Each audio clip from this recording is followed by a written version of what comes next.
कह आज विजु जनता दल जो प्रतिष्ठा दिवस आप देखिए सर्वप्रथमे ब्लॉक ठारे आमर स्वर्गत विजु बाबू स्टेच्यू में फूलमाला दिखाई एक विराट रैली आम आसलु विजु जनता दलर समस्त कर्मकर्ता मैंने उपस्थित थे समस्त नेतृत्व उपस्थित थे जो संकल्प निया आगामी दिन में माननीय आम पूर्वतन मुख्यमंत्री विजु जनता दल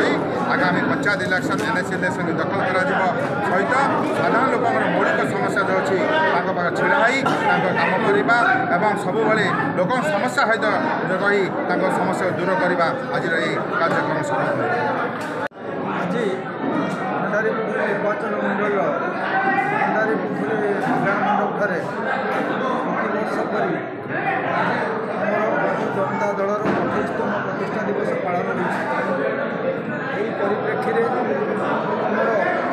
विधायक संजीव मल्लिक महंत भंडारीपुखुरी निर्वाचन ब्लॉकर उभय पंचायत समिति अध्यक्षा एवं भद्रकपुर जिला परिषद सभापति वरिष्ठ नेतृवृंद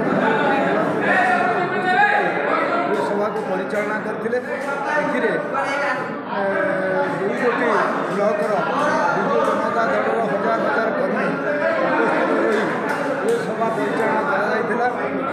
विजु जनता दल 25 वर्ष धरी ओडिशा रे निरंकुश भाव में जनमानस बहु कार्यकारी योजना कर प्रशंसित होती ए संबंध में बहु वक्तव्य वक्ता मैंने एवं